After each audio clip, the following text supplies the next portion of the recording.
What passive investments qualify for the EB-5 program? Passive investments, such as stock ownership, are not sufficient for the purposes of obtaining an EB-5 visa. Nevertheless, it is possible for an EB-5 investor to take a more hands-off approach to the process and still acquire a U.S. green card. For prospective EB-5 investors who wish to take a more hands-off approach to the process, a good option is indirect investment. This model of investment entails investing in a project sponsored by a regional center.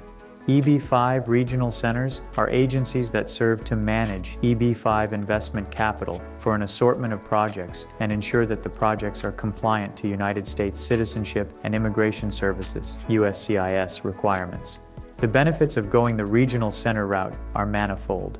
For an investor who was originally interested in making a passive investment, the indirect model's leniency in terms of operational and managerial involvement may be appealing. Regional center investors typically take on the role of a limited partner in a limited liability company, so their level of involvement extends primarily to policy-making decisions, rather than the actual running of the business. Because they are not required to be involved in the running of the business, they are granted the additional liberty of being able to live anywhere in the United States, their project's location notwithstanding. The direct model differs in this regard. The management structure of a direct EB-5 investment requires these investors to live close to their business and be heavily involved in the daily management and operations of the company.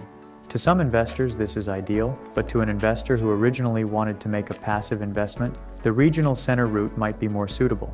In addition to their limited role in the management of the business, regional center-sponsored investors can enjoy a more flexible job creation requirement. Unlike direct EB-5 investments, which can only count direct positions, regional center-sponsored projects can count indirect and induced positions toward their mandated quota.